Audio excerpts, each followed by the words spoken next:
the chauffeur. And he said, no, the big one. Constable Shaw then came out of the wagon to go, but I stopped him. I then remember that Constable Shaw and Palmer went to Pinnacle on a previous occasion to arrest one Nathaniel Morgan for larceny of bees. After the case, Howell wrote asking for compensation, but it was refused. So there was an instance that they had charged this brother Nathaniel asked for compensation, which was not given. I have been to Pinnacle before, but this is the first time I have been treated as such. If any member of the police should be sent there, I would advise strict precaution. I remember while in St. Thomas, I accompanied Inspector Waters to Howell's camp and helped to smash it. When leaving for Spanish Town, Howell said to the gate man, whenever Detective Samuels come back, blow your whistle and let the guard come down for him. But if any other police come, let him in. Then when he's inside, blow your whistle. And so on. Now, from this description, clearly, Brother Leonard Howell took his security quite serious. And this was 1941. And he made it clear to this policeman, don't come back. And no white man must come up here. Because, you know, in other words, he had about 150 men around him. And they would have confronted them. This was 1941. Very interesting, brother Mike Barnett. Yes. And, you know, that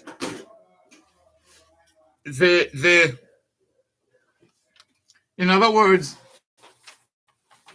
from what I read here, Howell did not plan to go back to the prison or no Bellevue. He was fed up of that now. Right. As you clearly delineated, he had his security and he had a system in place. Yes. Such that the compound could not be easily compromised. Yes. And whether as police or not, he was prepared and tell the man.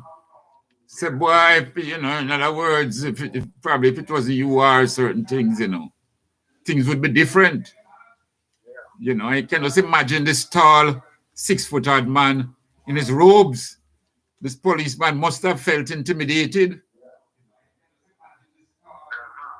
That's what I mean. But it seems when I read things like those, that I wish that, you know, more people in brothers like the African Sledge and Pada Aishan and all these brothers, and more Ras Ivai, one of our great scribes within the Nyabingi community, and the many other writers up there at Bobo Shanti. You know, books like these must find a way to reach them, Ras Mike. Can you all do the research, bring the knowledge to the Rastafari community, and bring the knowledge to the people of Jamaica, so we can't blame them enough time when they don't know. Yes. Very good point.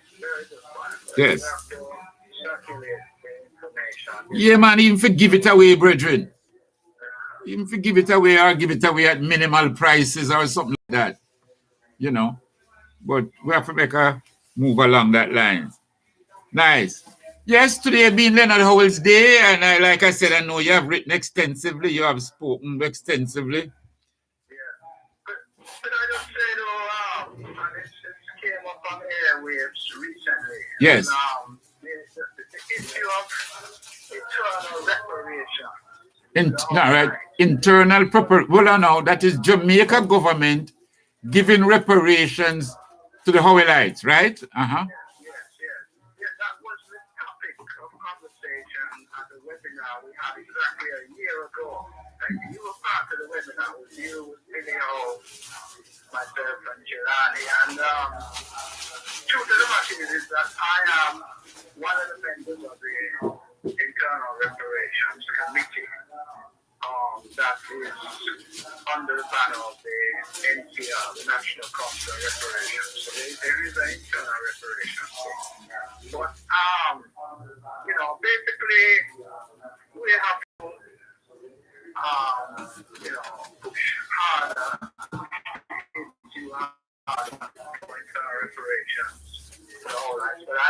very strong advocate for that, and I don't want anyone to say different about that. No, of course, there has to be a political mass on the issue.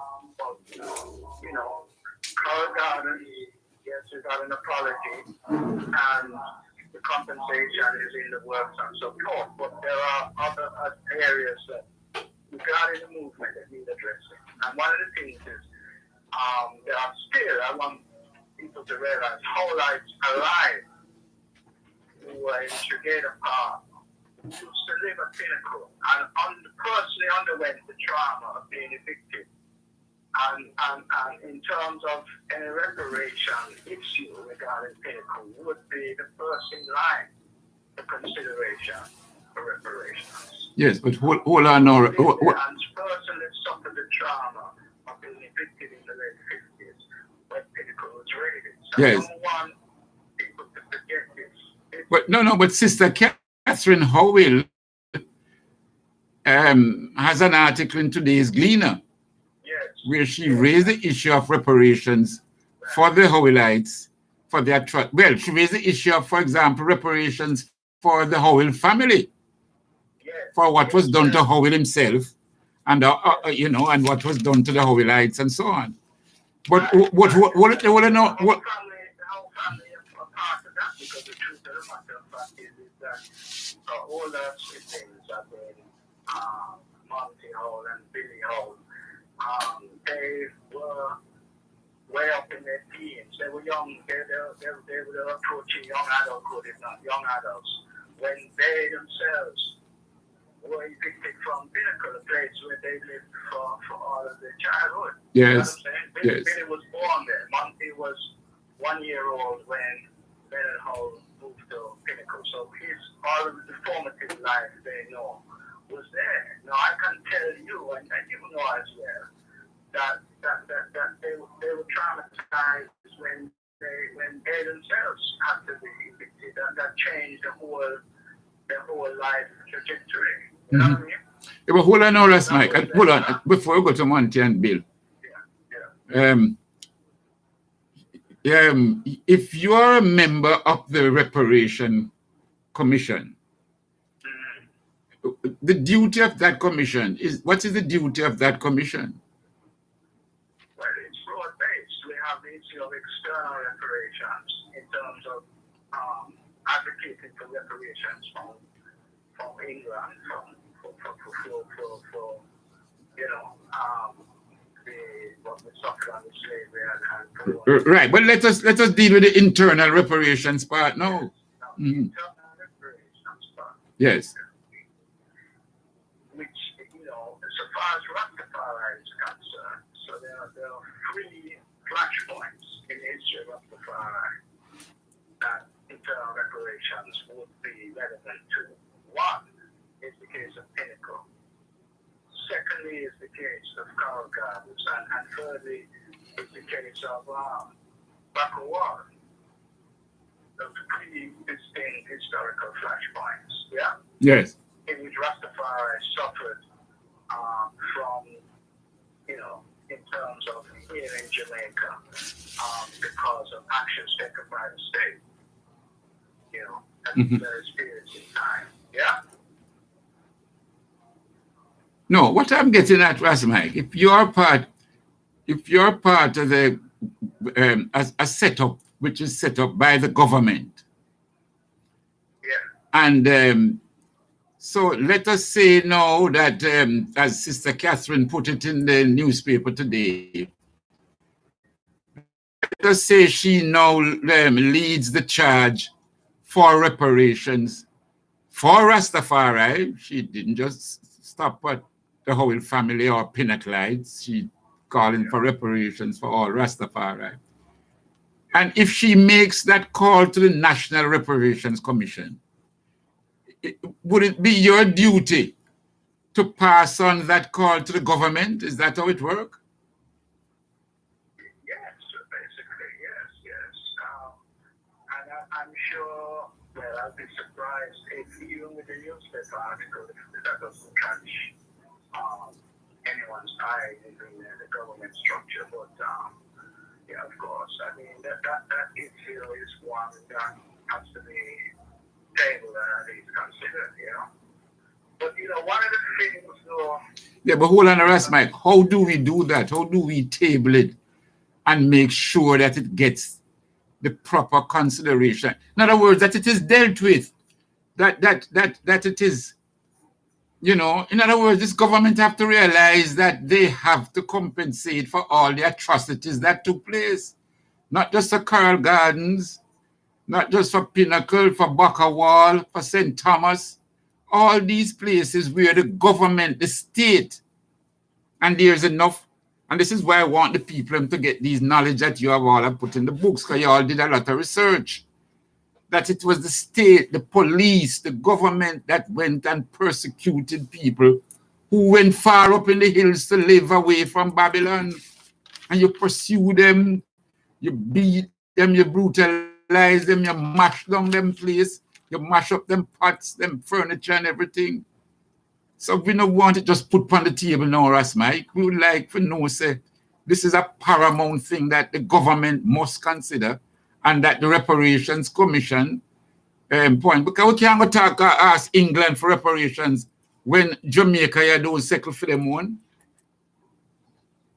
Well, you know, both can take place simultaneously. I mean, but that's why the reparations can be set up in the first place. Yes. Because there's obviously some house cleaning that needs to be done here at the same time. Yes. But it doesn't have to be one either or the other. It's simultaneous action, you know. In other words, we're glad that we have Rasta on the commission now. But there has to be Rasta has to make the difference in a positive way, eh? Well, yes, we can only try. So, I'm playing an adversarial. No, man, men in the try business, brethren. We take no, man. We're in the try business, Ras Mike, man. I want the when is the next meeting of the commission? Let you know when I know. But I mean, the key thing is that when I'm eating this crowd, I have to get around the table and when you come around the table, you know, people have to be talking with the same voice because when it comes to the issue of Pinnacle, and this has been my issue anyway, is that we have people, you know, saying one thing and in my opinion, in a counterproductive way. I mean, I think that the two objections which have been filed to against making additional plots, heritage plots, I feel that that's counterproductive and not moving in the right direction. My thing is, you know, that's one small step in the right direction, but why are you going to block that? Because it sends a message that, well, you know, the movement is not really desirous of additional plots being made heritage sites, you know. So these are issues to consider as well along the way, because these things can just basically like scoring a own goal, in my opinion. And I don't think there's been enough discussion about that, you know. It could be the ball in your own goal when you do it. You file an objection. And it's frivolous. It's really over a matter of control. Yes. You know, one group wants to have it over the Leonard Howe Foundation, and I don't think that is right because if you talk about Pinnacle, they can't discount and put to the back the Leonard Howe Foundation. Well, Leonard Howe Foundation is not saying that they don't want to work with other organizations and so forth and other Rastafari groups, but at the same time, they're not going to be put in the back seat and another organization take the front seat. No, that's not what it's about. Yes. We start hold on and rest, Mike. We started going off a tangent, you know. What my brother? Yes. What I'm saying is, No, I know what you're saying, and we hear what you're saying. You don't need to repeat it. Yes. We know exactly what you're saying, but what we're saying now is that you're gone off tangent about people. Yeah, man. In the larger picture, I am Yes. saying that when one someone's come to the table and we have to take equal reparations, I want to know that people are speaking with the same voice. Yeah, but hold on, my brother. Is yeah, but is how much are at the table? In that particular commission, how much are you at the table? No, but I'm saying that obviously, basically, you have other advisors and then other people would be invited in to a meeting to discuss the issue, right? No, rest, Mike. We're not making a sense now. In other words, my brother, here it is that we are saying we want the commission. If you need for outsiders like ourselves and myself and Catherine and so on to put it in writing, we will. We want the thing to go to the relevant government agency to consider that, in other words, we're not going to stop until reparations is given for the atrocities carried out against Leonard Howell and the Howellites and so on. That is why we're not talking about, hold on, my brother. We know there are people that might object. We know there are people who might not support. We know there are people that have object. But we'll fly past that now. We can't keep going back to say thing and thing. We're moving forward now, my brother. Right. Persons have gone to court and agitate to try and get back the land and so on. It hasn't worked out that way. The government said I'm going to give some lots.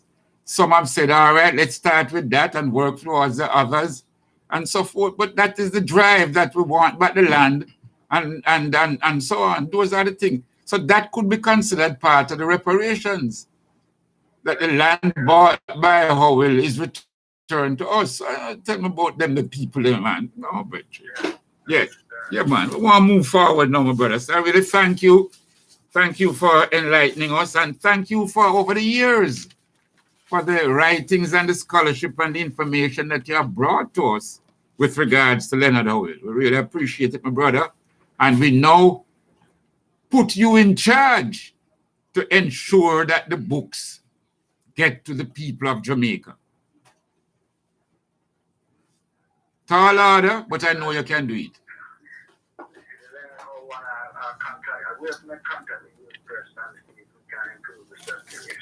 All right, my brother. Blessings and honor. Give thanks. I read. Yes, sir.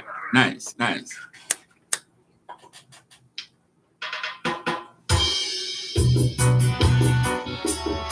This one, that's my brother.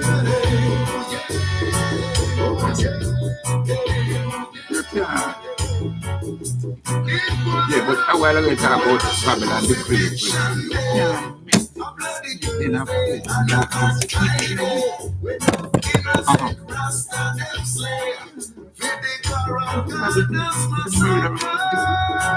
This was our cliches which was lodging in the mind. And still, it was come out that we after one bearded man here with us, taking revenge. The music as excuse. That Babylon Great for we. Rastafari in 1960. We're done. Babylon Great, because we're opposite to Babylon. September Great.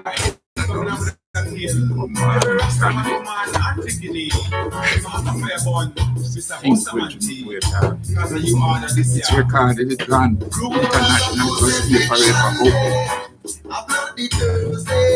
Someone will tell them, Brother Miguel Lorne. Yeah, they got you up on the phone. They ask about Encoma thing, you up on the... Yeah, we just tell them, yeah, so Brother Miguel Lorne, bitter sugar. Yeah, Brother Miguel Lorne, bitter sugar.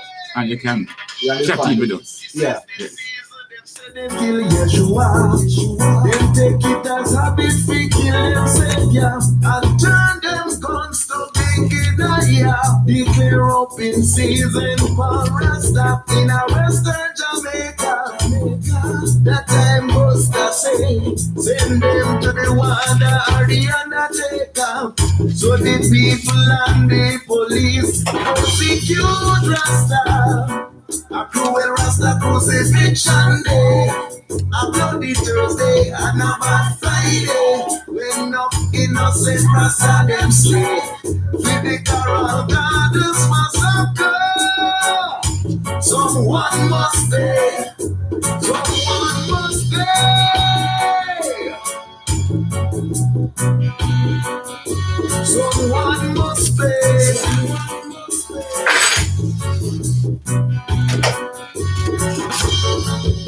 Reparation now. This is Guyana. There's no place to hide.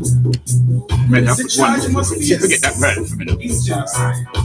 You shouldn't try putting the profits aside. Rasta know the story. I walk with pride.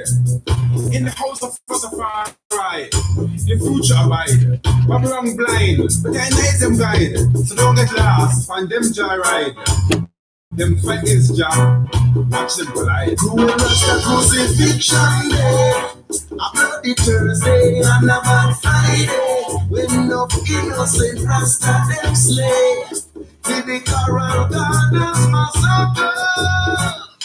Someone must pay. He's on the line. No, not first. Just because I've been at man here with dollars, taking revenge. They use it as excuse. They better and bruise, kill and abuse. Rastafari in 1963. To the hills, Rasta have to flee to get free. Eyes Babylon would have killed every Rasta man, woman, and picking. So hot a fire on, Mr. Bustamanti. As a you order this year. Cruel Rasta crucifixion day. A bloody Thursday and a bad Friday. When no innocent Rasta them slay. Did the Coral Gardens massacre. Someone must pay. Someone must pay.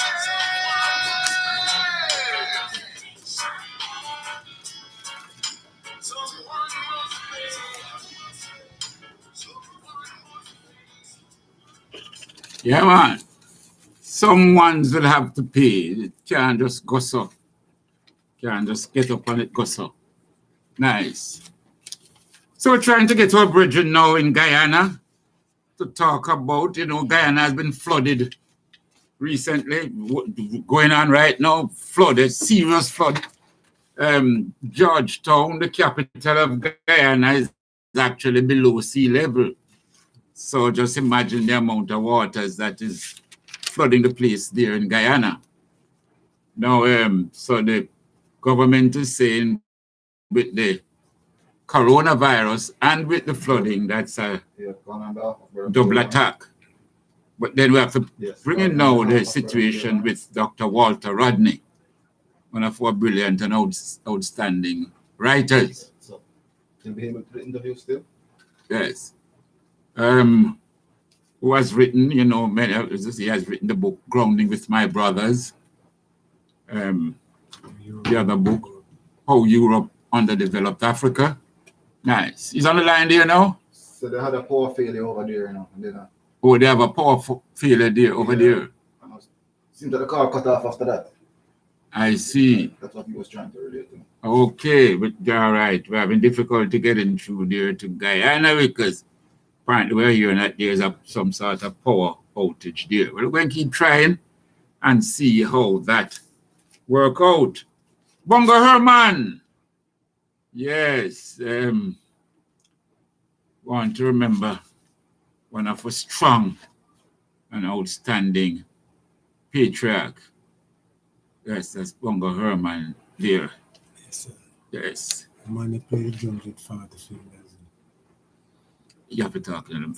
Yes. I said, Bongo played the drum with 40 fingers. Yes. I'm trying to find that song there, but I'm not coming across it. Yep, so we're still trying for Guyana. I think we should always give him some time. I'll give a little more time. Yeah. Well, all right. In the meantime, let us see if we can get Prince Meredith in regard to Ras Lion. I know you're listening. We don't forget you. And I know you want to tell us about the Haile Selassie School and some of the plans and so forth. I know you're also a stalwart up at Pinnacle. And we'll talk about that. Also, But the Ethiopia situation now is getting out of hand. Yes. So let us see how we can get that going there now.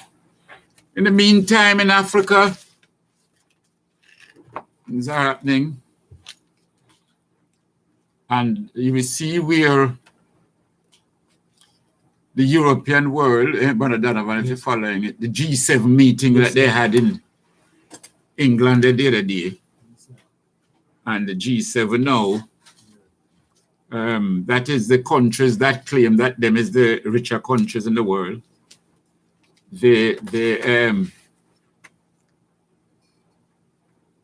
Yes, this article is showing me here now that the world needs the G7 to invest in all our futures.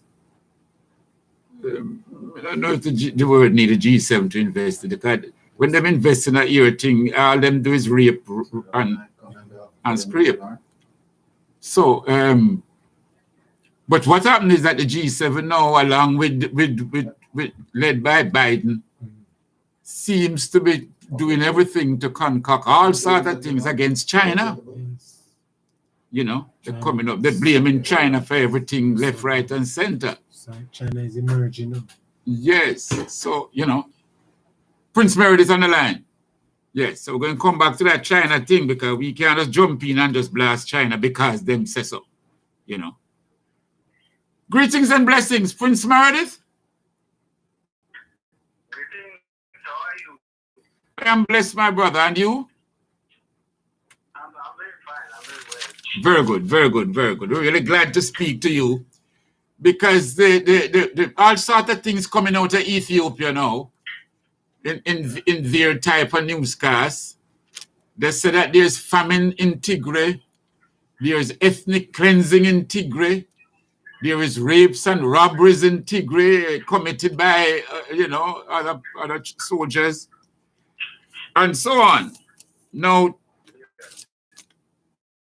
Tigray, those who know the Ethiopian history will know that Tigray is an intricate part of Ethiopia. And it's not something that the rest of Ethiopia is going to give up meekly. Yes.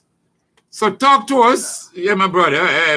I know you're over in Washington, over in the US at the moment, and this is why I will grab the opportunity. But we know you live in Ethiopia. You're just coming from over there. So tell us what's happening in your view, and give us a perspective that we can understand. Okay. Well, we have to start from a little bit further than just yesterday, because historical implications are the main tools now played on Ethiopia. So I'm going to start a little bit back from almost 200 years. Almost how much 100? 200 years. About 200 years before. Yes. Yeah, 150 years. 150 years ago. Try to control Ethiopia and try to divide Ethiopia between different kings. The Tigray region, one of Ethiopian kings, one of great kings, King Yohannes, when he was ruling, he came from Tigray, basically. But the other kings were, for the past 500 years, from Gondar, we can go about 1,000 years, from Gondar to Lalibela, then Shoah. So the foreign powers, especially then, Italy and even British, those who have entered all colony around Ethiopia, were trying to divide the people, which are one people, Semitic people, Tigrayan language itself is like English is Rudy is Latin, is something with Tigrayan and Amharic language, which is come from Greece. This is the language the church uses, also the church now. Yes, Geese is the language the church uses. It's the same people. Yes. The only division which are been played for very long time is at Yohannes time, before the King Minilik one, the second one, take power. In the middle, the Tigrayan king controlled Ethiopia. He was the strongest, so many submit under him as a king, and he was king of kings. After that, Milik got crowned, then Haile Selassie, so written history.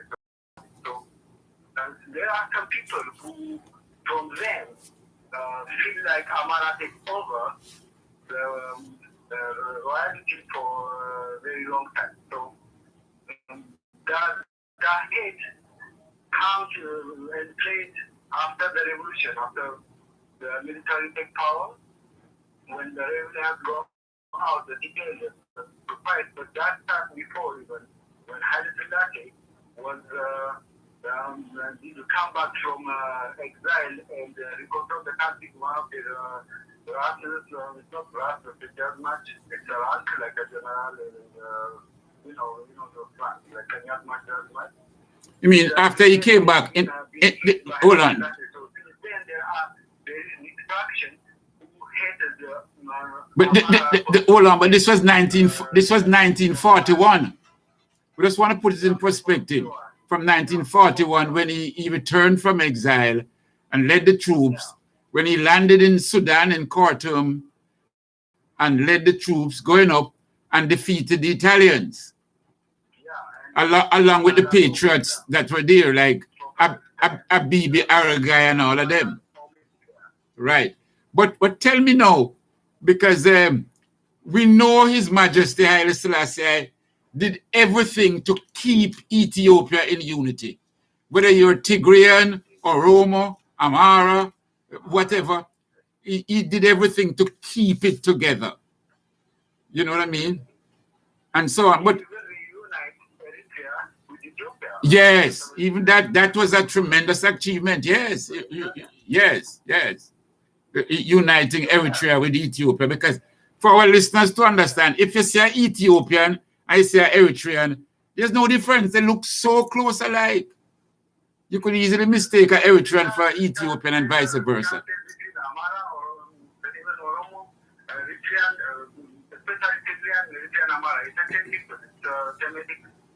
From Solomon Saba, from the prehistory, from Yahat to Judaism, the Christianity. So it's the same people. So that's how it is to create that difference. Like it feel like there are other countries, so it's there. As you know, Ethiopia was colonized. So all of that was breaking on analysis at the time. We go beyond the United Africa and go to the West. For those brothers of ours to come back to Shatterman and stuff like that. He was reuniting everyone beyond the border. Yes. Yes. So, anyways, those people who are pleased on that decade past to their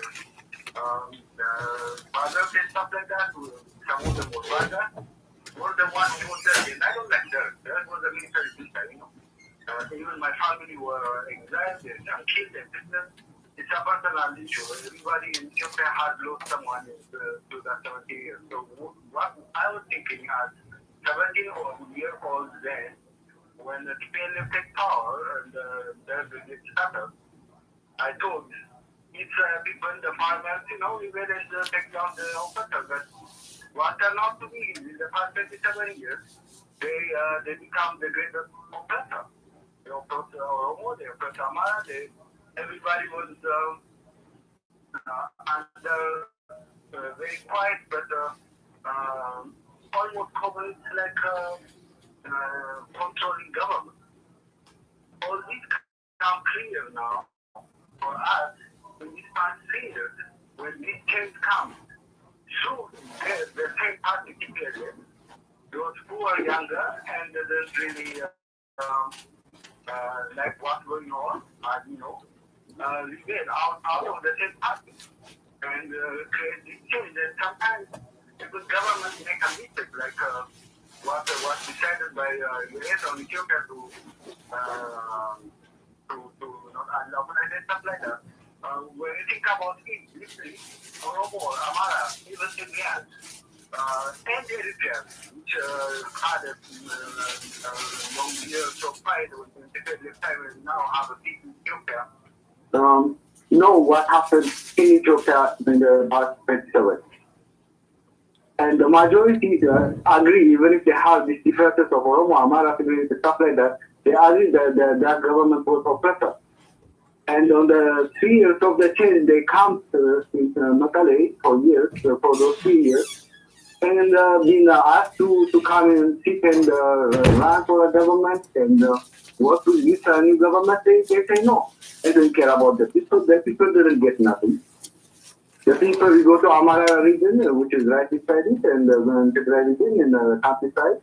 The people are still working their food and they didn't get nothing. But some people who are on power, which were fighters then with people in there, take the power and just have a 27 years of operation after.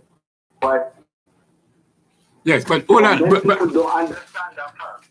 Right, but Meredith, what we're getting over this side is that initially, before this last war started, that that the Tigrayans one night killed some soldiers innocently. Started the war. Right, they started. Started the war. People forget that too. And that was the two things they did. Israel against two countries. Right. This is we call it Banda, that you fight for Italians to help Israel on other different types. We call them Banda. So that's one. It's very true, and Canada move. If they did care about them people, they wouldn't do that. Right, And but hold on. But the plan was to take over, you know. right, but that didn't succeed. But what we see now, what we see on the television now, is that quite a number of Tigrayans have gone and live in refugee camps in Sudan and other places, outside of their country. You know, and it is some rough conditions, destitute conditions. So we want to know what is being really done to bring back our people to Tigray, and to ensure that we can get back to living as Ethiopians. There's an election coming up in 5 days' time. You think that election will have some help to the situation? Yes, it will. Even if we have different presidents in different areas of Ethiopia, including especially in Tigray region, the election would make even other opposition parties who never win the election have a seat in the parliament. So it won't be one voice like the last 27 years. That's what most of us people want. Yes, for the election, and to elect a parliament that will be dynamic, and you'll have serious debates and discussion, and all of that. And they did a good job by allowing everybody come back to that.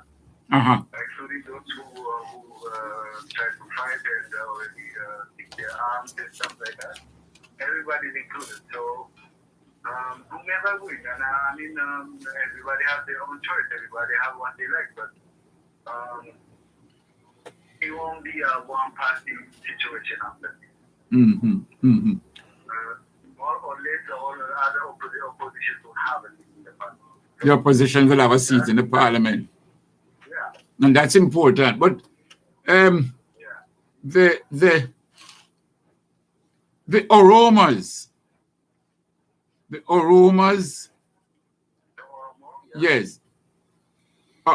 Would you say that they have the largest population of the different groups in Ethiopia, the Oromas? Yes, they have. They're number one. Amara is number two. Yes. Tigray probably number three. Excluding Eritrea, but there's another country, you know. Yes. And there are other, 80 something because smaller tribes and language. So the majority is Oromo, the second one. Yes. Is Amara, and the third one is Tigray. It's Tigray. Now, the Oromas also, from what I gather, because they own quite a number of banks in Ethiopia, Yes. the Oromos. For example, one of our banks is our bank. I don't know. I don't really honestly. For me, I don't think about who owns a bank when I go to the bank. Take the bank for me.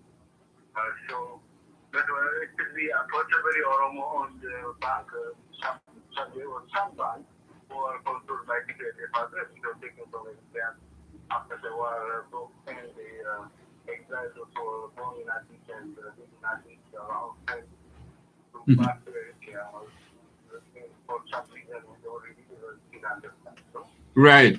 But because why I say Oromo own the bank, because some of these banks have signs written on them on the outside, and they have Oromo and other names and so on. So it's on that basis that I'm saying that Oromos own the banks. You know. well, the mostly like any bank, people buy share, and but majority some banks can be majority Amara, or some banks can be majority.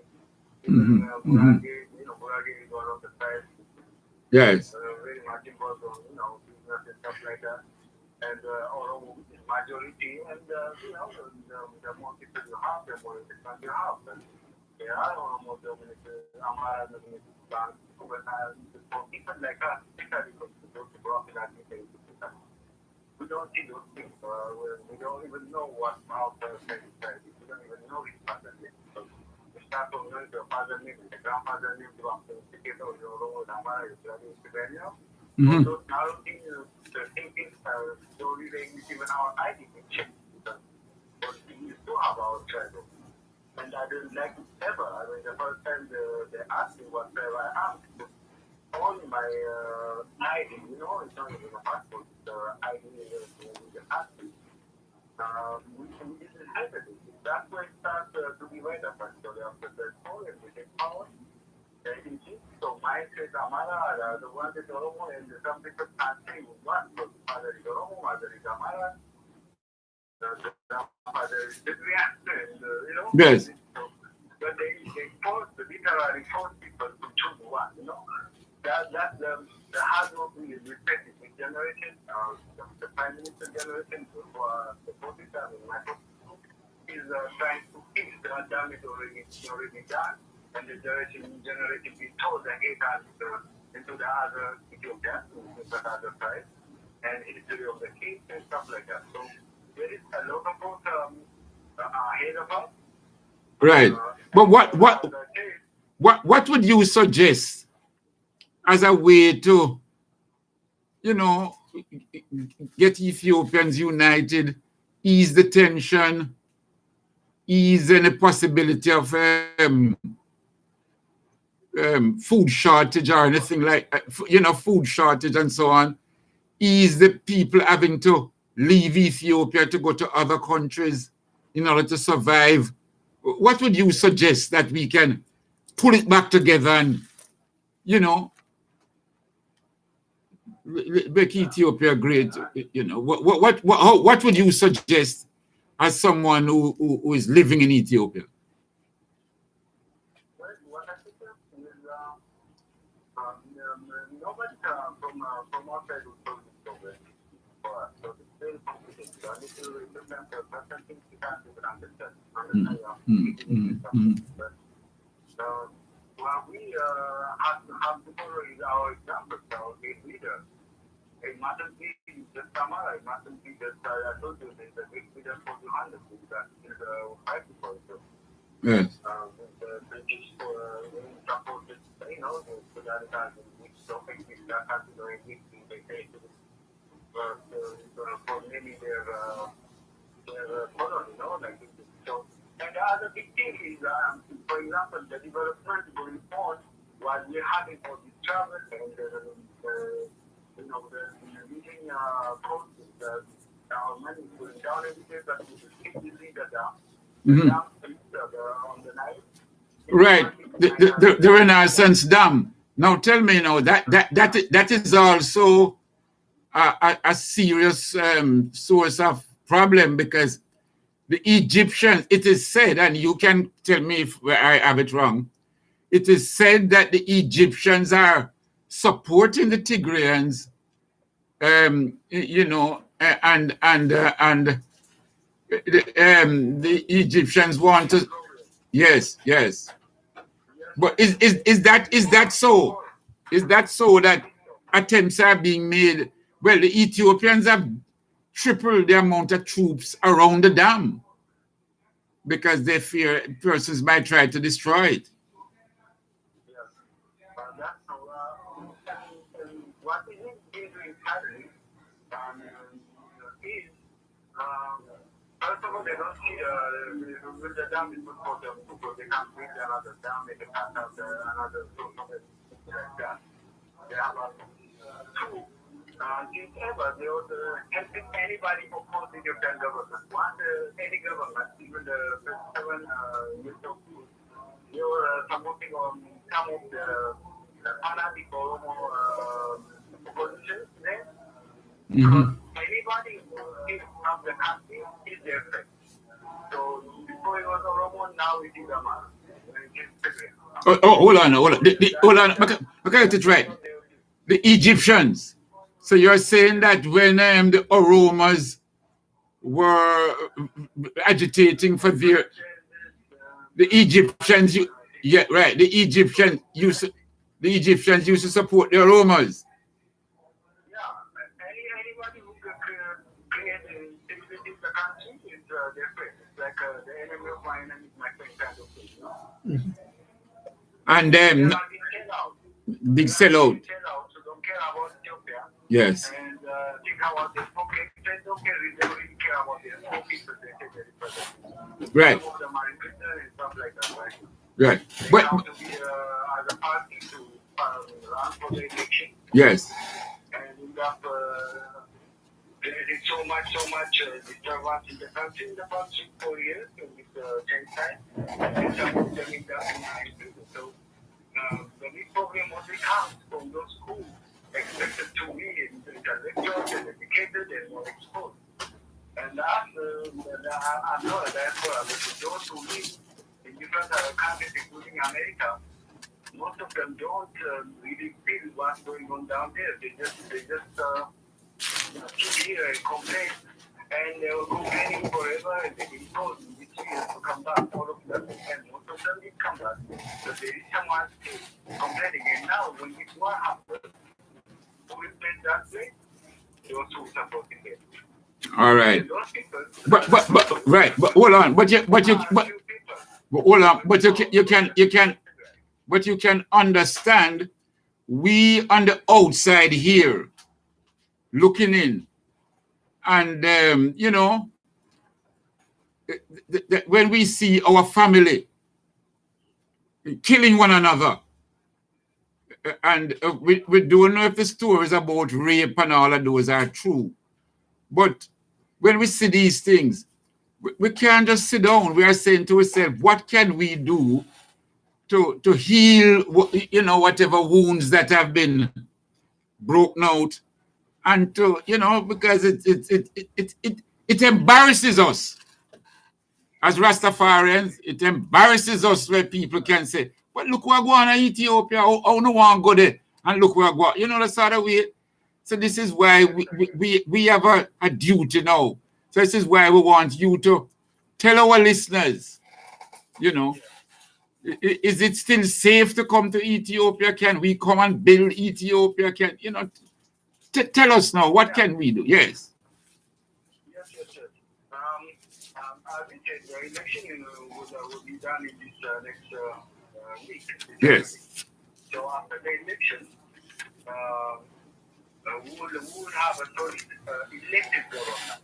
Yes. Because don't forget, our government is transition kind of government. The party is in control because they won this last 5 years. So when the previous PM passed his position, because it cannot handle what's going on all over the country, the position and stuff like that. Yes. When Abiy took power, it was not done, and they were happy. Many people see, not just Amara, Oromo, Amara being kicked in different places. genocide started actually. Genocide got act started on Amara in my husband before that in the Changulan become president.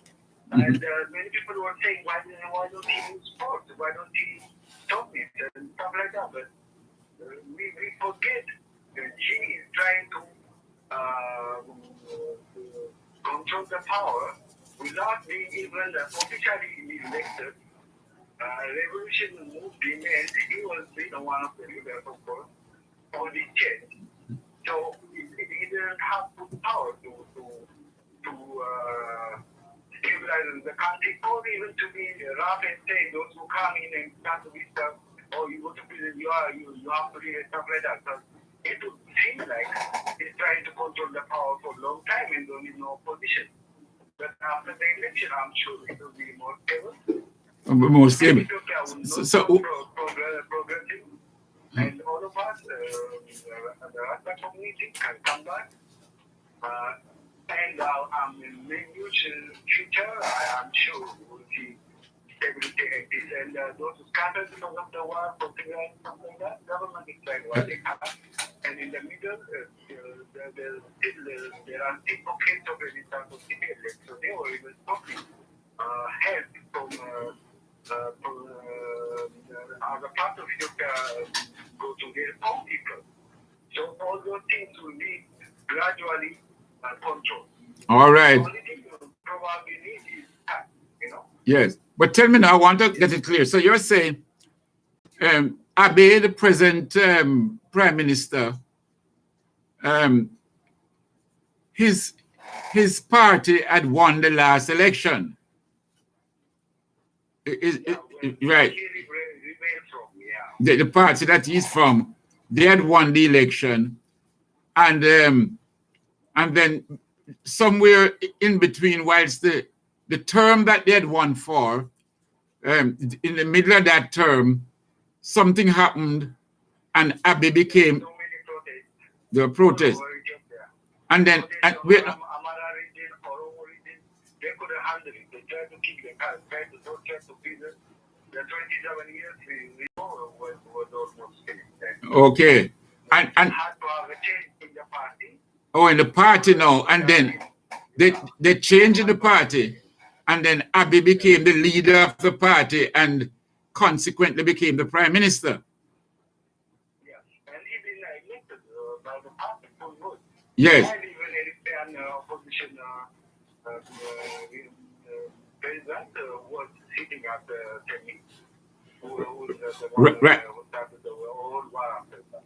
So he was sitting there, they voted for him, that elected. Yes. So tell me now, hold on now. So in other words, this is the first time now that he will be getting his own mandate. Yes. If he's elected now, yes, that would be endorsement by the people that we want you to be the prime minister. Yes, I go.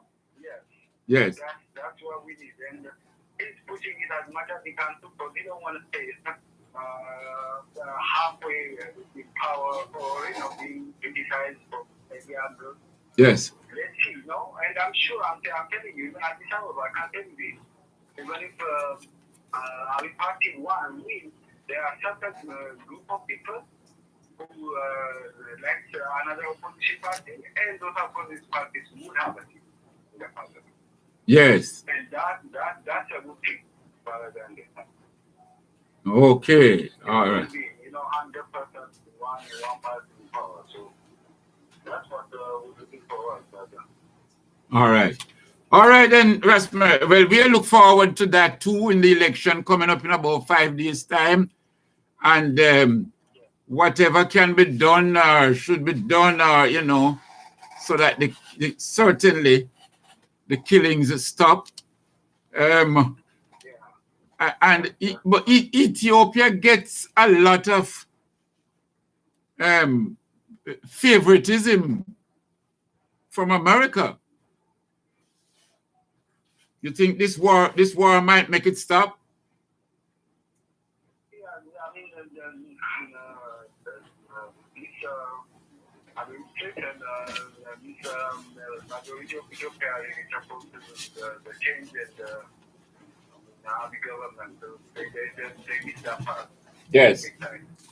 And That part. And they have already 27 years of diplomatic and other capacities, including the money they owe from your country, taxpayers and that. yes. Some are billionaires, so that's what we're pushing, this narrative. So we don't see the whole picture. That's why I put the we will not see the full picture. Yes. But you know, whether we like it or not, you know, the Tigrians were the ones who push out the butcher Mengistu.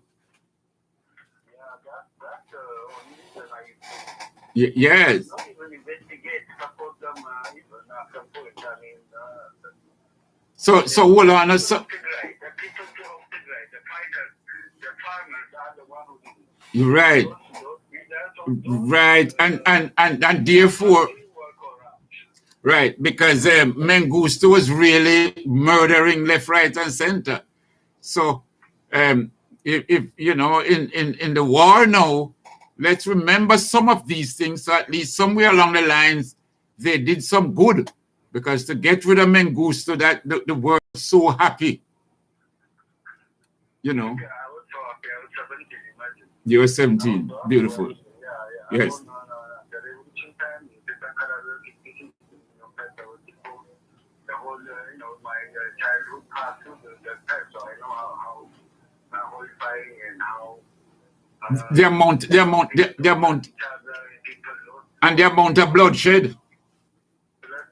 So I even when I was child, I go through. So I remember that part. And you wouldn't want to go through that again. Who wanna go to something like that? Who don't wanna go up there? All right, my brother. Generation, believe me, bright generation. Hopefully, I'm sure we'll find it. All right. Right, Prince Meredith, I thank you. What's the word for prince in Ethiopia, in Amharic? What's the word for prince? What? Spell it for us. Huh? Lehule. Lehule. That's the word for prince. For men, for woman. For woman. Okay, so lehule for man. Right. Well, for a woman. and le for a woman. Le for a woman. My mother's name actually. Okay. So we want to the next time we talk to you now, we can, instead of say Prince Meredith, we can say Lehule Meredith. Yes.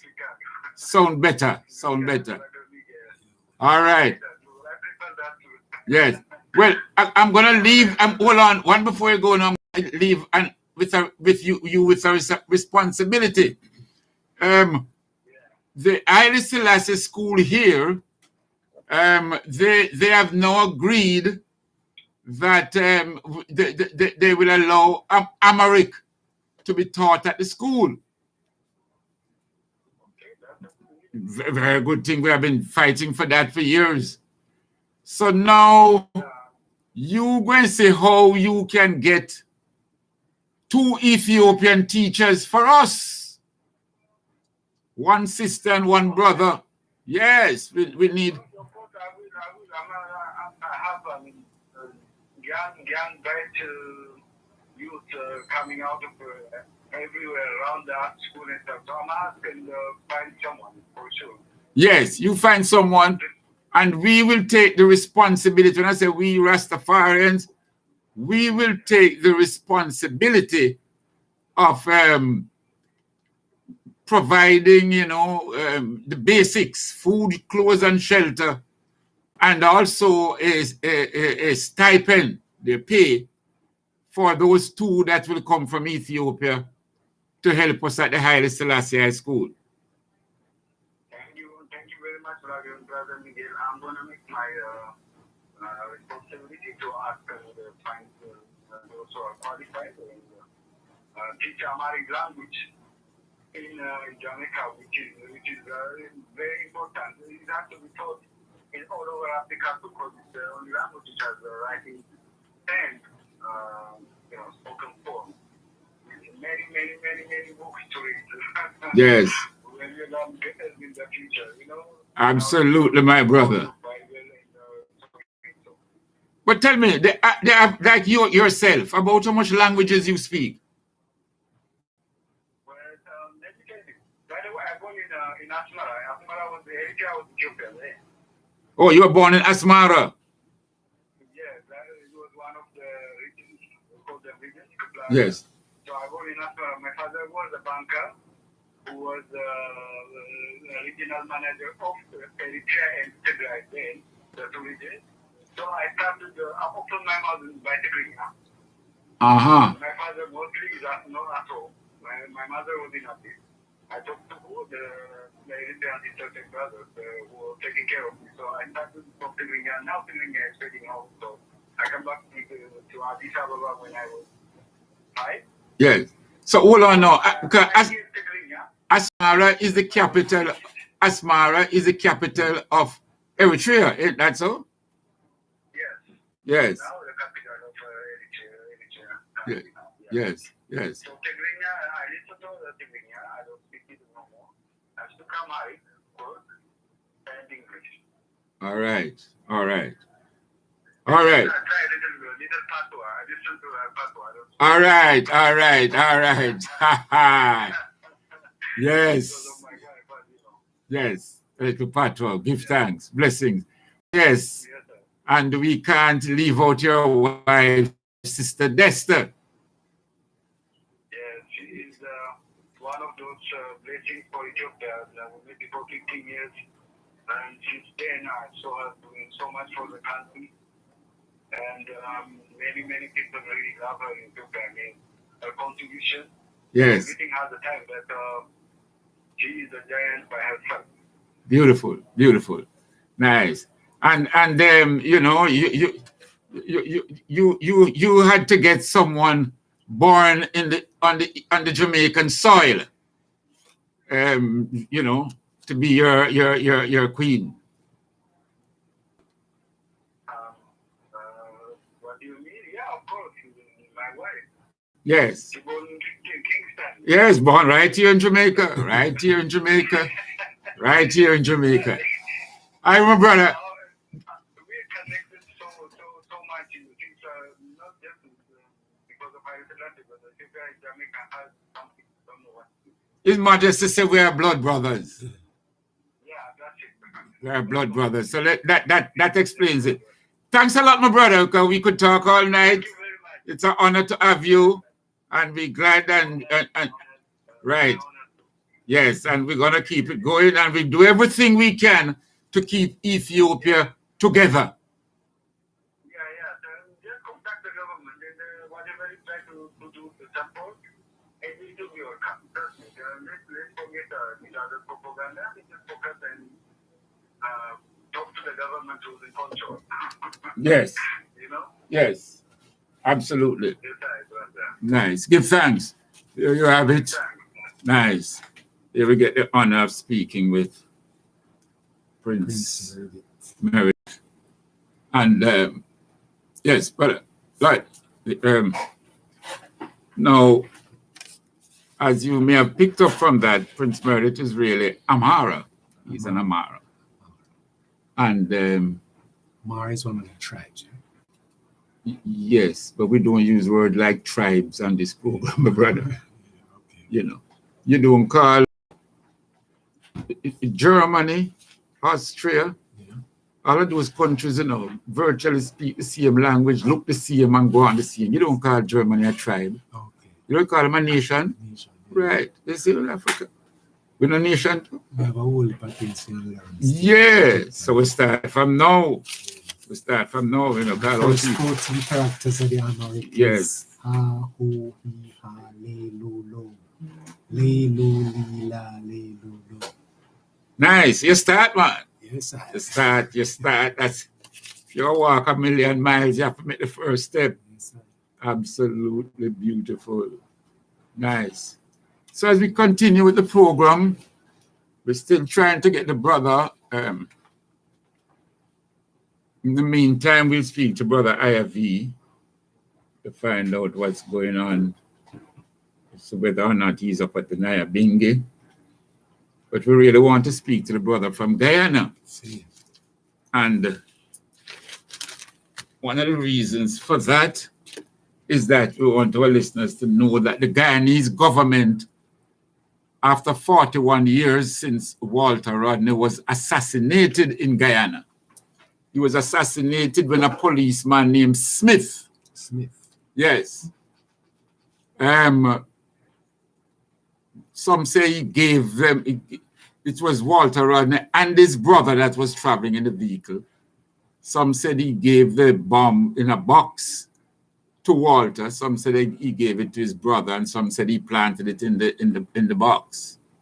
Oh yes, I should have told you all. Yes, those who want to join us on YouTube, you just look up Miguel Lorne Bitter Sugar, and you're right there with us. So you can join us on YouTube. I see our beloved brother. Bless up on the nightfall, Brother Miguel, and the host in the studio, and all in the mix, all over. Greetings. Now that is Brother Takel. Lord, you pronounce it Takelwa? Takilemkwa. Takelemkwa. Takelemkwa. I must get it right. Takelemkwa. Takelemkwa. Ah, greetings, greetings. Where are you writing from? You communicating from Takelemkwa? You can put up something to show that as to where you think from. But we're trying to get that. So in the meantime, let's hear now Brother Bongo Herman. Yes.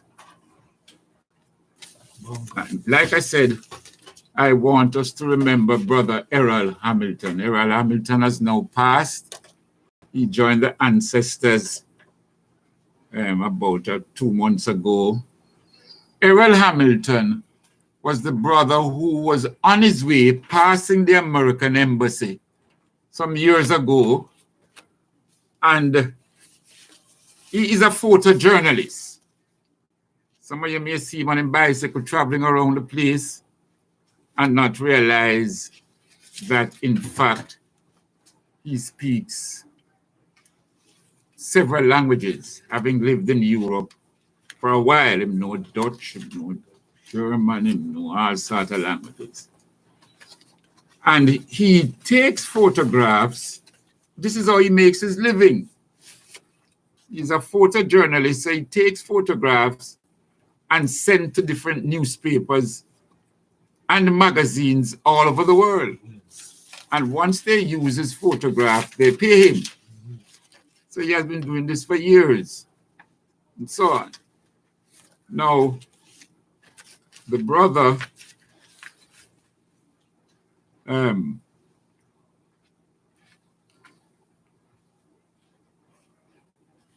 right. So the brother now, like I said here, I want to give you the date when it happened.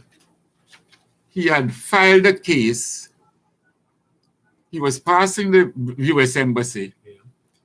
At the time, the embassy was just being built up. Take out him camera and start take some pictures. Building. Yes. A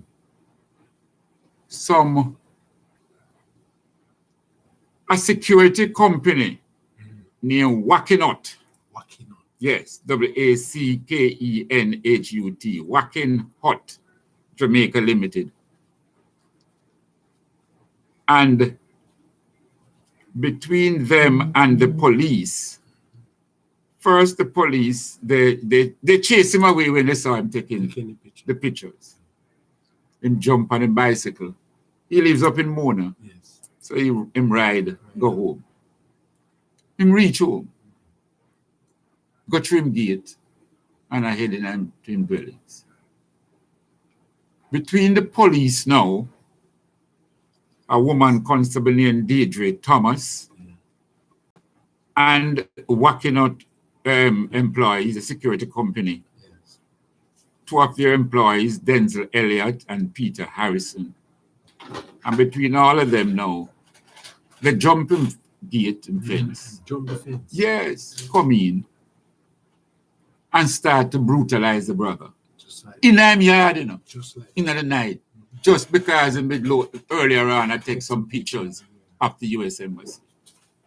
Beat up the brother, pull him out in the yard, carry him go to Matilda's corner station and lock him up.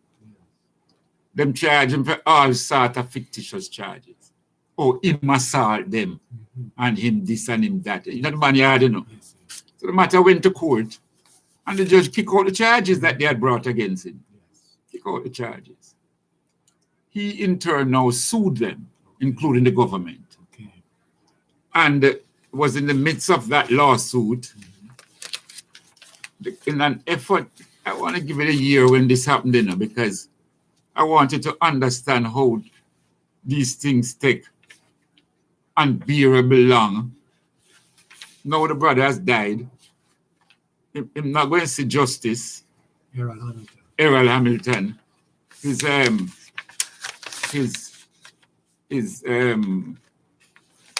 naturally his family can continue to pursue it, but these are things that we say in the Constitution of Jamaica. Because the first defendant in the suit is the Attorney General of Jamaica. The Attorney General is the legal arm of the government. In other words, you have Attorney Generals. I mean, the Attorney General personally, Malahoo Ford. She have an office with whole heap of lawyers.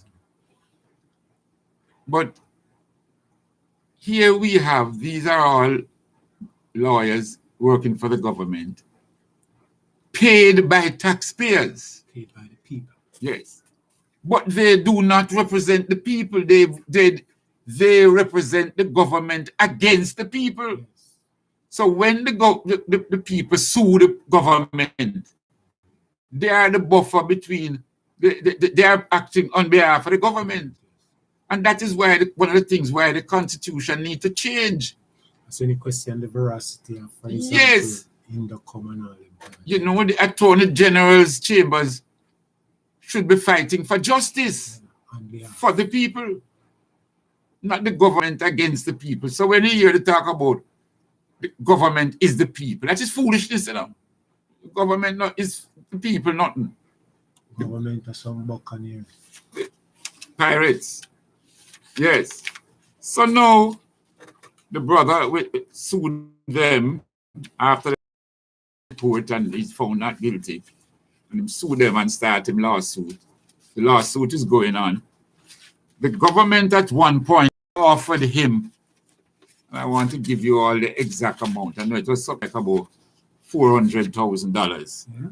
They offered him as a settlement. And he rejected it. Yes. He said, imagine, there's no sign on the embassy where say I can't take my pictures. There's nothing here. You understand what I mean? Nothing like that. And so on. And you come in my yard, jump my fence, and brutalize me, beat me up, carry me go to Matilda's corner station, damage my camera and all of them things there. You know? No, Yes. And they go offer me $400,000. He said, no. Him prefer go to trial. You understand? The man stand on his principles. And, you know, the thing drag out. At the time of his death, there was an application before the court to strike out their defense. They had put in a wishy-washy defense. But, brothers and sisters, I want you to understand these things, you know. That the man sued the government and sued the company, the Whacking Out company. It seems to me like the Whacking Up company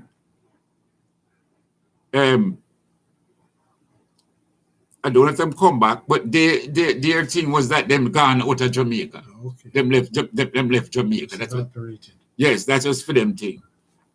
Now, so the brother application was before the court, notice of application to strike out their defense, because This is a strategy that the Attorney General's chambers use. They use all sort of delaying strategy. They use all sort of machinations and all of that. And this is why I vex and I lick out against it, because the brother has now died before getting justice. You know, they offer, like I said, they offered him 400,000 and him said, no, don't want that. That's disrespectful. Better him don't take nothing more than take that.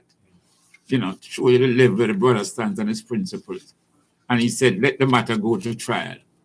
You know, even Dr. Lakim Samaj had seen him and provided a psychiatric report to show the extent to which the brother has been affected. But the whole system takes so long. The incident, if my memory serves me right, and I'm looking at the facts here now, happened 2007. Oh. 2007 this incident happened. Yes. Yes. Since about February 2007. Here the charges they had brought it. No, hold on. No, it happened on Friday the 17th of November 2006. And here one of the charges that they had brought against him. That on the 12th of November 2006, Friday. No, 17, I can't get it right. Who said that on Friday the 17th of November 2006, therefore said one Errol Hamilton of Kingston with force committed at his home, on the road of his home, Blue Castle Drive, and within the jurisdiction of this court, did unlawfully resist a constable of the Jamaica Constabulary Force in the lawful execution of his duty on the 17th day of November 2006 at Blue Castle Drive in the parish of Kingston, contrary to Section 30 of the Constabulary Force Act. You charge a man for resisting resist arrest in him yard, you know. I tell you, man. Your next charge and bring against him. Did unlawfully assault Deidre Thomas, that is the police lady, you know. Did assault her, she being a member of the Jamaica Constabulary Force in the lawful execution of her duty, and so on. And like I said, the judge, Mr. Salane, didn't take long to kick out those charges. And then the brother decided to fight now for his rights. And the thing dragged out, and like I'm looking for the letters to tell you. But I know it's 400,000 something they offered him. And he said no. And then not long after, he ended up at the hospital. And then he died. So, you know, I want us to remember the brother. But some of you may know him, Brother Errol Hamilton. I don't have a picture of him. But, you know, Rastafari brethren, strong Rastafari brethren, humble brethren, riding bicycle around town, and so on. Him get robbed a couple of times, but him still persists, maintain him fitness, lived abroad, like I said, in Europe for a couple of years. Yes, you know, and so on. I don't know what what complications he had, but I knew he was in the hospital because he called me whilst in the hospital. In fact, I think one night he called me whilst I'm on the program because he was listening to the program and so on. So we say all those, a good friend of his is Sister Bridget. Yes. Sister Bridget that has her business on Hope Road. She makes sandals and so on. Brilliant, beautiful. Bridget sandals, very, very good, nice. She was a good friend of his, and she used to strengthen him and supported him, you know, and so on. So, you know, at some point, if I can get her to speak to us, I would love that. But I want to remember the Brother Errol Hamilton, who has recently passed.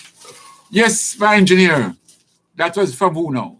One in Guyana. The Guyana The brethren. power outage is causing. The power outages Yeah, is causing problems. So next week, if anything. So I'm saying next week. Yeah. All right, people. The other number that they gave me. Yes. Was busy signal. I'm getting that one. I know. Brother IFV is supposed to be up at the Nyabingi. Yes, up at Pinnacle. Yes, I'm up there. Probably have. Could I see man and no say I have been.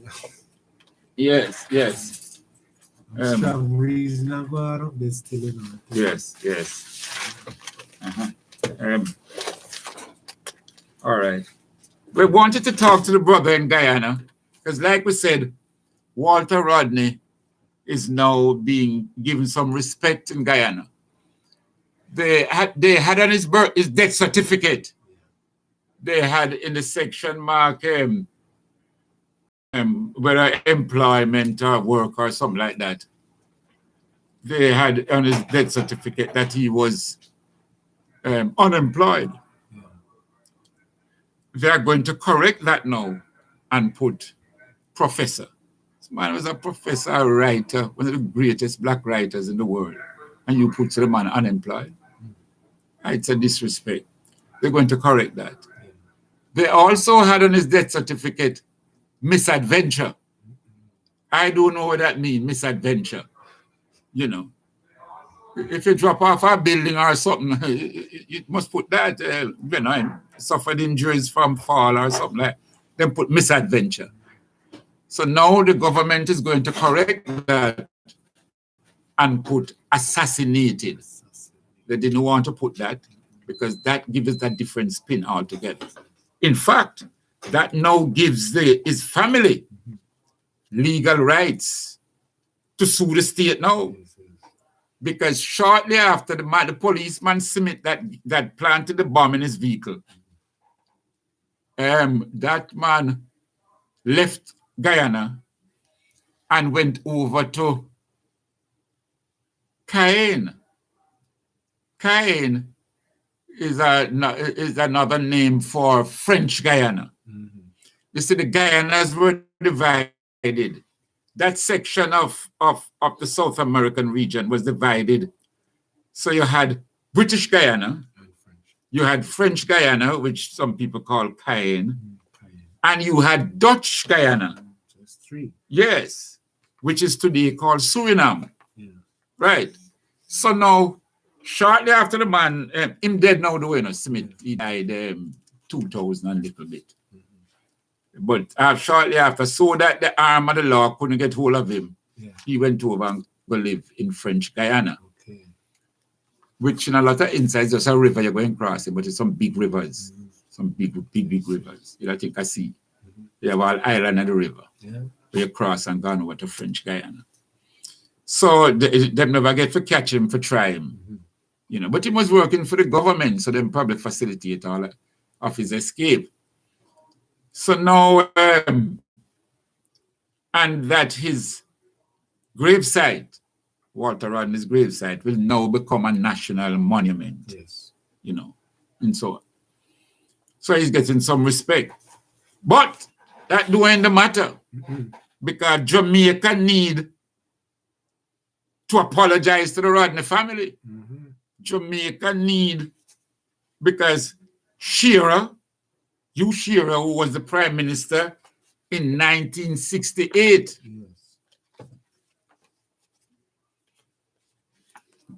I think it was the 15th of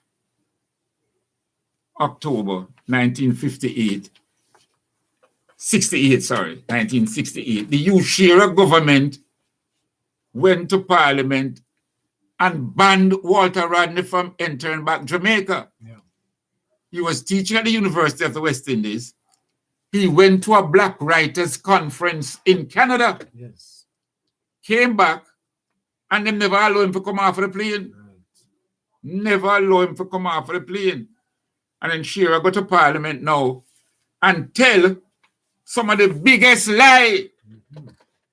Yes, quote me, Shearer, the Prime Minister, liar. And let me read the lies them to you all.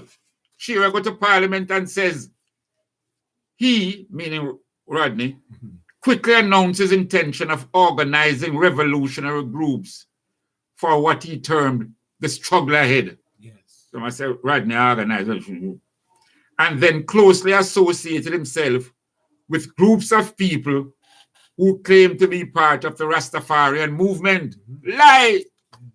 The Rastafarian movement was not organized with Rodney for a revolution. Lie! 1968. Yes. And who claimed to be part of the Rastafarian movement. And also with Claudius Henry, who was convicted in 1960 of treason felony as a result of activities which required the use of armed force. So them same now I'm going allied with Claudius Henry, who had been charged and convicted for treason.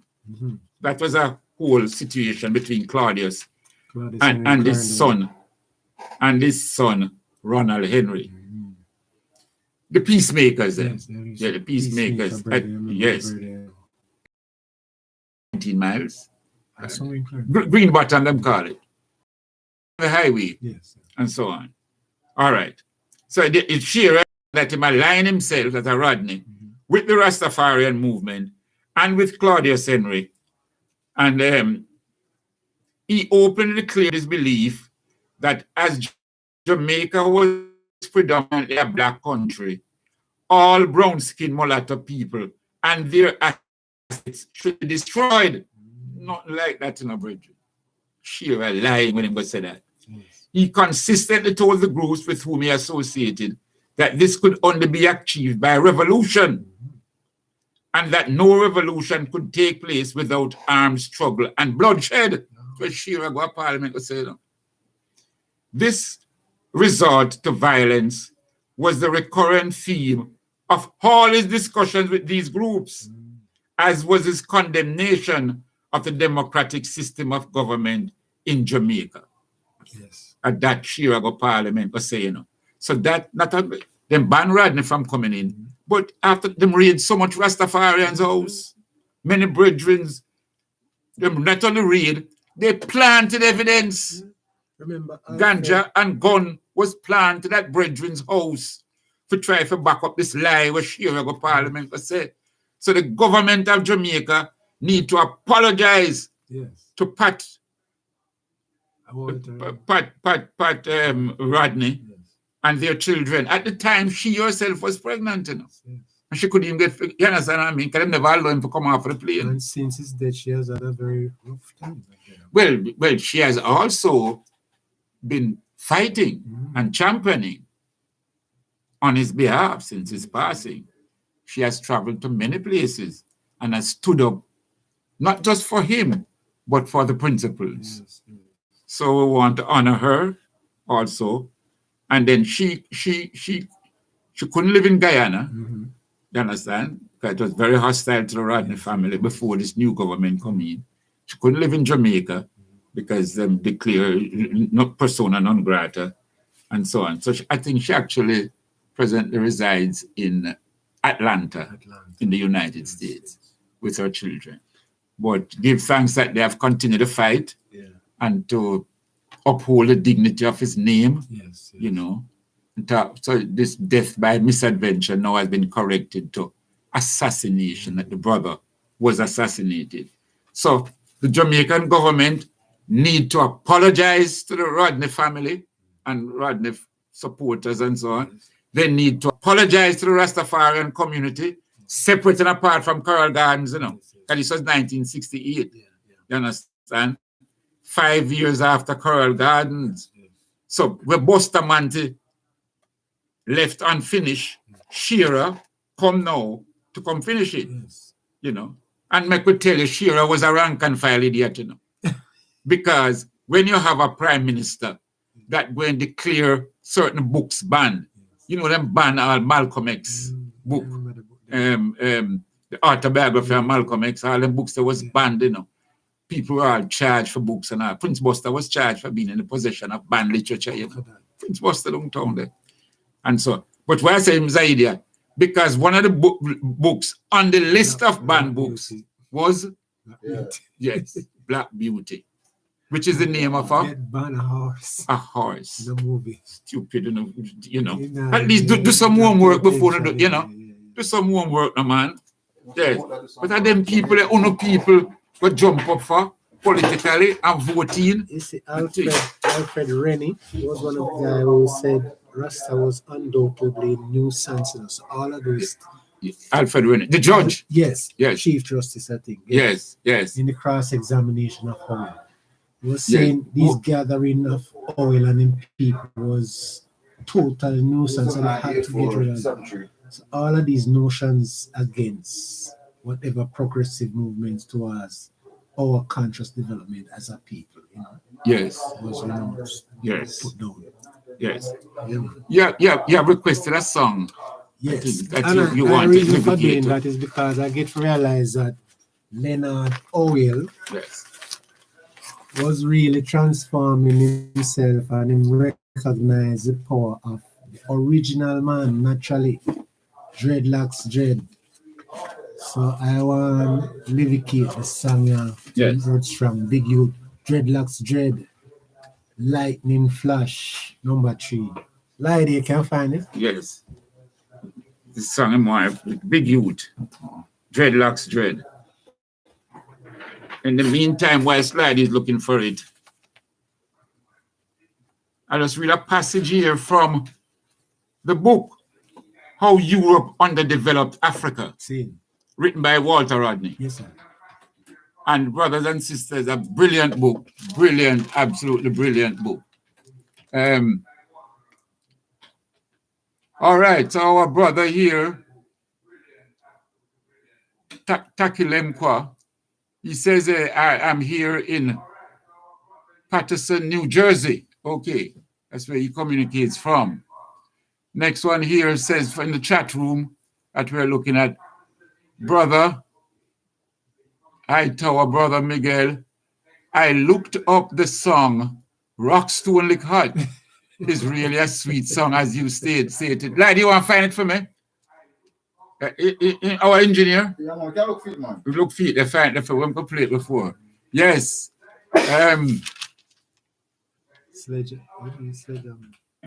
Yes.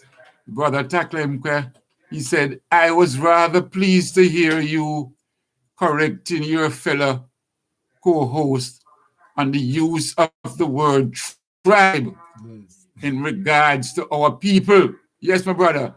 Certain things that feel like out our thinking now. Yeah, man. You don't call German or Austrian tribe. You call them nation. A word that is used to create a kind of image of looseness. I have always refused and rejected to use such in description of our people. I agree with you, my brother. Like you, I usually said the same re-identity, us as a nation rather than tribes. Agree 1000%, man. Can't call it tribe and slaves and all them things. We are warriors. Now you have to understand, when him say, oh, Europe underdeveloped Africa. In other words, it is the wealth of Africa that built those cities like Liverpool, Bristol, London, Madrid, Brussels. All the G7s. Yes, you can imagine our wealth. Like them talk about G7 now. Like them come give you a favor after them take our wealth. Yeah, man, but serious business, brother, that we need to teach this in school. You know, and so on. All right. Greetings and blessings. Yes.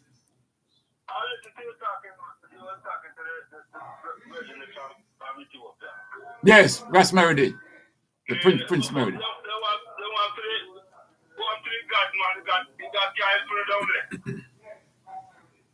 Whether our God, well, he's helping us, eh? He's helping us. You don't think so? You don't think he's helping us? Why you say that?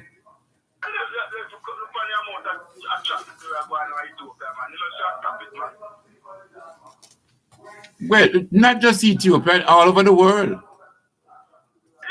Afghanistan, Israel. Uh-huh. So hold on. So why doesn't the God of Israel stop that? Well, that's why we're not non-religious person. Oh, you're a non-religious man. Yeah, man.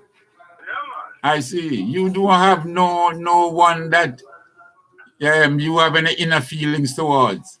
No, we're spiritual and not religious. Oh, but you're spiritual. All right, reasonable. So you, a spiritual person, understands the whole idea of connecting with the certain elements, eh? Yes, man. Uh-huh. And your spirituality leads you where? My spirituality leads me to understand that there's a God. But but as far as I know, nobody can define who that God is. But we just believe that there's nothing come out and nothing. So there must be a higher power. So if there's that, but why you say nobody can't define that God? Why nobody can? Then, if nobody never figured it, man. Uh-huh. Oh. No one never figured it. Uh-huh. Why? Because if them see God, them would have dead? Not really, but then God never want the one to see, man. No, why? What kind of God is that then? No, but if God want man to see, Uh-huh. they made a feeling set because right now, the Indians have a God to themselves. The what? White man have a God to themselves. Yes. Buddha have a God to themselves. The Muslim, everybody have a God to themselves now. Yes. What happened? Man is confused. A man don't know what God is. So every man has to recognize his image. And that is confusion, or that is a situation where people know what they want or know what they're working towards? No, but that must be confusion because everybody is created. God's supposed to be one and only. Everybody are created in the morning. He isn't that what he asked us to do, to see him through the spectacles of our eyes? Is that what many of our greats like Marcus Garvey asked us to do, to see God? If the white man sees God through the spectacles of Europe, if the Chinaman sees God through the spectacles of China and other people, then the Irish see him as Irish. What is wrong if the black man sees him as African? No. That's what I'm saying is confusion because God's supposed to be the God of all people, not different races. You're not supposed to have a Chinese God, you're not supposed to have a white God, you're supposed to have a black God. Because if we do that, then we can't put that every man at the same level. No, but don't you think that the way that which comforts each person's bosom and carry him through the earth, or her through the earth, don't you think that was the intention of the Creator? Well, I would even know that because it's a religion does have a good feeling for man. No, we leave religion now. We've gone to spirituality now. Yeah. We've gone to spirituality. It's just a good feeling to know the man why he must Chinese and supposed to have a guy looking like him. No. It's no we say so. It's him declare, the Chinaman declare, say him have a God look like him. The white man say him have a God. The white man say him have a God look like him. But the majority of black people have a God that look white. Isn't that so?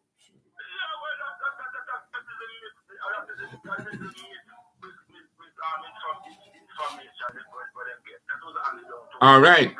And therefore now, you don't think if we were to change it, that the majority of black people see God into themselves and see a God look like them, that it will make a difference in our pursuit of understanding life? I don't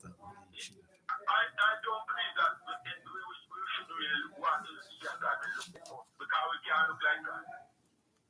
No, but so what? We must see a God that look like what? Well,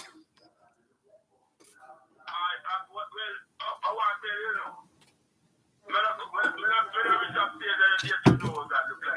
Okay.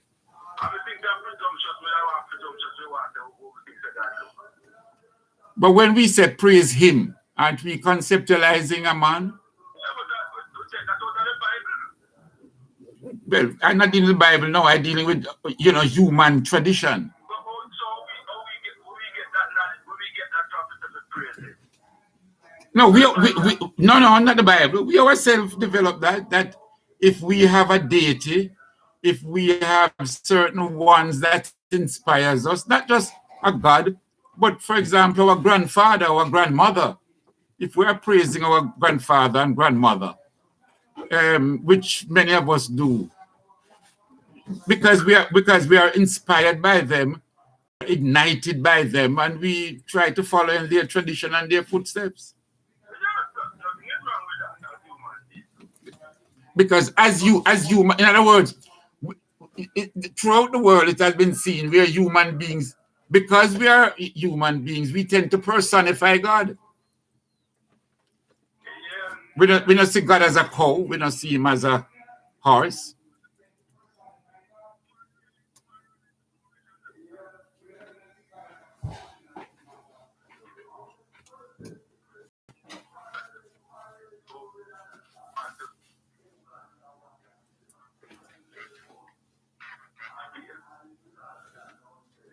But suppose he does that so that is what comforts his bosom. What's wrong with that? That is all. That is all.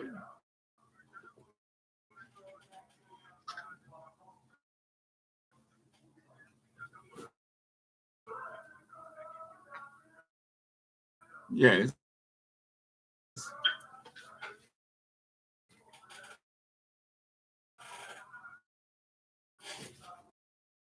Yes. Yes.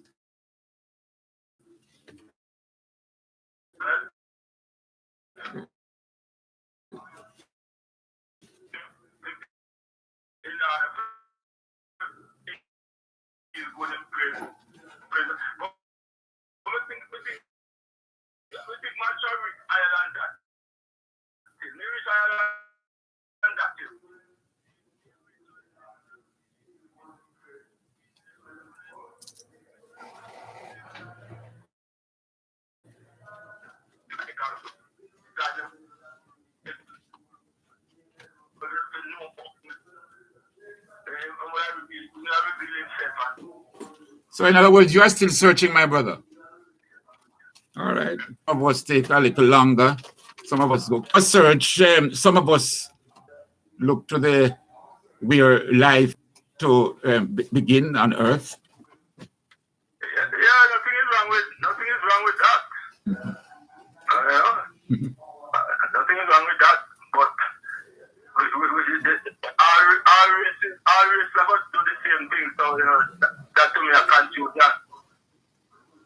Well, I don't think all races are thing. People do what is comfortable to them. But amazingly now, there are times when we do things, but there are times when there are facts that steer us in the face.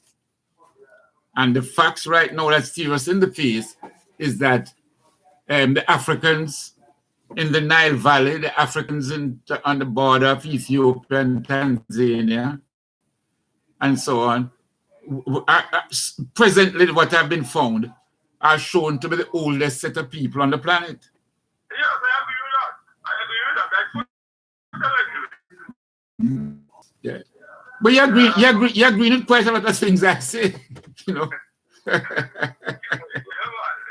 So you see, we're not as far as you think. No, not really. Yes. Not really. Yes. And I am a man that thinks black consciousness, is a match and one of my man, Yes. Yeah, man. I support black consciousness. And you put race first. Of course. Of course. Have to. Yes. Yeah, man. Nice. My brother, give thanks for the call, and we will always be here, and we will always love the reasoning, and we give thanks that we can exchange thoughts, because that's how we grow. Yes, man. Yeah, man. I can do that. Black love. Isaac. Nice. Yes, this is what the great Walter Rand said now. Oh, Europe underdeveloped Africa. Yes. Commerce deriving from Africa helped a great deal to strengthen transnational links within the Western European economy, bearing in mind that American produce was the consequence of African labor. Now, this is what he says now. Brazilian dyewoods, for example, were re-exported from Portugal into the Mediterranean, the such and such sea, and the Baltic. For the Mediterranean, I think this is the South Sea and the Baltic. Why I'm looking close to people is that Chichi has eaten up my book so badly. I tell him, my brother, if you look at it, yeah, man. You know, That's very painful. look here, man. It's painful, man. Chichi eat up the book. You say, no one of the man. He said, boy. Yes. No, not in that, but you know, the man said, boy, I use that chichi, man. Can you look, you call it chichi eat up my good book. Oh, you never get a next copy now, you know. But anyway, I can finish this part. So that is why some people, if me look like me, stutter because I can't have to work out the word because Chichi eat right through the book. But anyway, I can continue. So what he's saying now is that, so he says here now, for example, Brazilian dyewoods, for example, were re-exported from Portugal and passed into the continental 17th century. Sugar from the Caribbean was re-exported from England and France to other parts of Europe to such an extent that Hamburg in Germany was the biggest sugar refining center in Europe. In other words, what am I saying now? Our labor, our sweat, and our produce. Keep the because I never knew, say, is an Irish part. I never knew, say, Hamburg in Germany was the biggest sugar refining center in Europe. Because we don't think says either England or France or Spain, because they had colonies in the Caribbean, for example, that was growing sugar, growing this. Germany never had none at the time in the Caribbean. Yet now he's saying that Hamburg in Germany was the biggest refinery. Yes, in all of Europe. Right, the biggest sugar refinery in Europe in the first half of the 18th century. Clarify that. Germany supplied manufacturers to Scandinavia, Holland, England, France, and Portugal for resale in Africa. England, France, and Holland found it necessary to exchange various classes of goods, the better to deal with the Africans for gold, enslavers, and ivory. The financiers and merchants of Genoa were the power behind the markets of Lisbon and Seville, whilst Dutch bankers played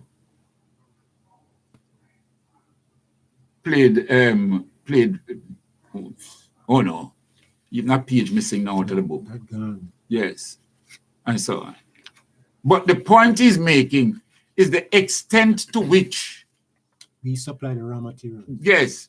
And they refine it for us. And they and that their shipping and their industrial commerce and so on depended on the things that we were coming from Africa, the Caribbean, and especially black labor.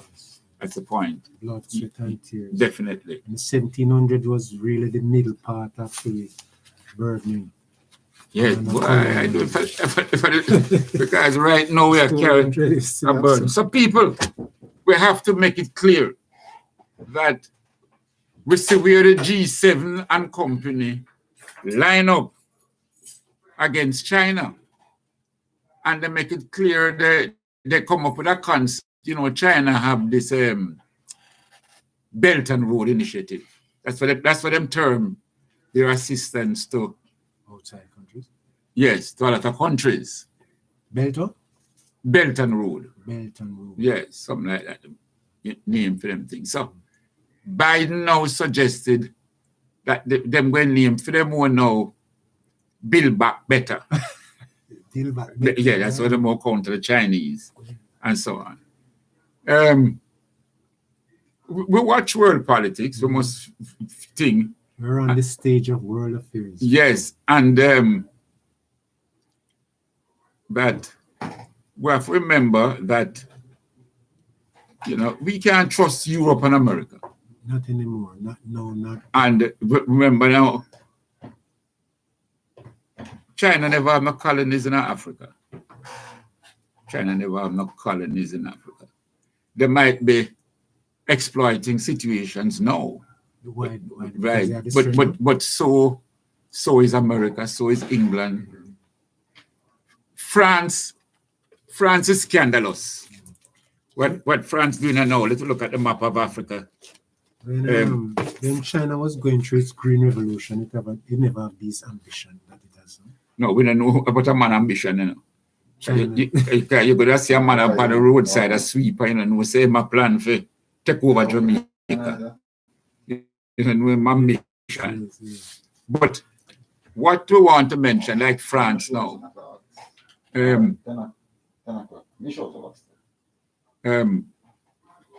France, the Sahel countries, these are former French colonies. And France is now thick in Africa, claiming that they are protecting the Africans from the Islamic states, Boko Haram, ISIL, and those groups. That's what France claiming. So you have about 10 countries that a lot of French soldiers are there, looking about French interests, Mali, Niger, part of Nigeria there, Burkina Faso, Mauritania, Senegal, Ivory Coast, all these countries, Cote d'Ivoire, Ivory Coast, all these countries, the French troops are there, claiming that them helping. The Treaty of Rome in 1957. That was the plot, From that time. Yes, sir. From that time, this thing has gone, Yes, sir. So if Africa don't stand up on its own tub right now, it's over, we not get nowhere. We not get nowhere at all. And so far, the way I'm seeing it now, we're not, our tub not up on its own bottom. The way I'm seeing it right now, our tub not up on its own bottom at all. we make the world. Africa really need to wake up. Next week, I will be speaking to a brother, Ras Brian, in Namibia. We spoke last week about the situation in Namibia and,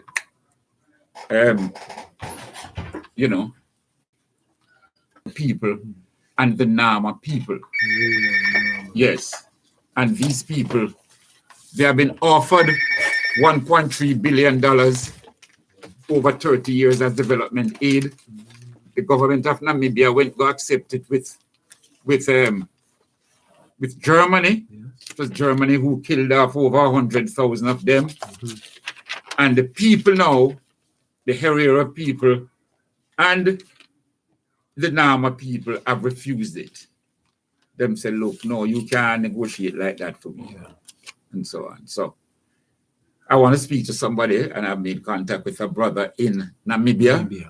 So he'll speak to us next week and let us get a situation on the ground there. What's happening? In Peru, the elections just finished, and the school teacher, former school teacher, win. Yes. So things will be different in Peru from now on. They had a big march in Ethiopia because you have the elections coming up. Yeah. So it will be very, very interesting. Yes, they call it the G7. Well, by better. Build back better. Yes. Just to count the Chinese. People, I want to leave you with this. You know, when we little and we used to go theater, movie theater. And I remember we used to go Ritz Theater, only Ritz. That I don't know. No, Maxwell Avenue. And when the cowboy them shoot the Indians, we usually cheer them. And then punch down the Indian, we go, who and they and ha. And we are cheer the white man. I think. So much so, it's the other day me, I go through some things and I realized that you have a place in America. I mean, I just see it in the cowboy them show a place near Wounded Knee. Wounded Knee. I mean, I just saw the Indian them so fool at name place Wounded Knee and them things. But me I realized now Wounded Knee was a place where the American cavalry killed over 300 Indians, unarmed Indians. So that is why they call it Wounded Knee, to remember 300 of their brothers and sisters that were killed. They weren't fighting, you know. They were traveling to go join another set of Indians to discuss peace. And 300 were killed at a place named Wounded Knee.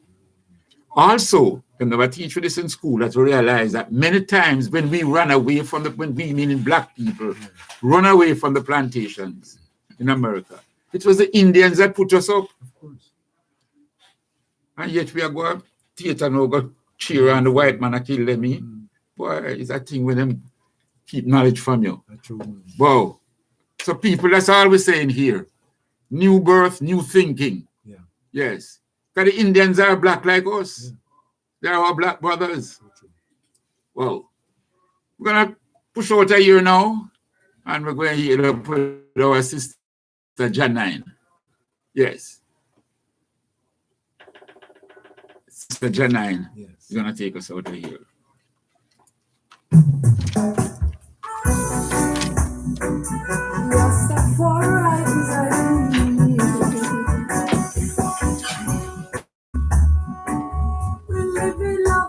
The blessings increase, feeling highway, cruising on the highway. There's nothing like the sun in your face, like the sun. Feeling highway, cruising on the highway. It's about to be a beautiful day. Summer on the coast, the beastmen on the road, the riding out, the peace and blessings around. The open road, potential about to explode, ready for whatever is to forward, even if it rains. Cause we feeling irate. You're simply the best.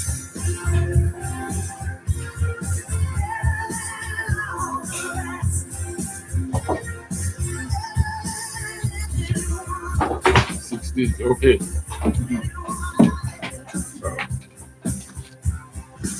This going on. 100 on your diet. Fireman. Blessings around. Yes, indeed. This is the prophet Reverend Mark Stewart, inviting each and every one of you to join us for war. Yeah. It's going to be a war this and every Wednesday. Of course, It's gonna be hot. It's gonna be powerful. Come for the word. Come for the preaching. Come for the teaching. Of course, the music. And of course, midnight warfare fire. With me, the Prophet Mark Stewart, the boss shot, Apostle Marshall, Reverend Eric Box, and of course, Reverend Captain Things. For the on way. Join us every Wednesday night from 10 p.m. to 5 a.m. Come and join us. Will you? Sponsored by all our partners, our friends of the ministry. Will you join us? Yes, indeed. It's going to be powerful. Listen every Wednesday, 10 p.m. to 5 a.m. We're going to link it to the bus down. We're going to link it to the bus down. We're going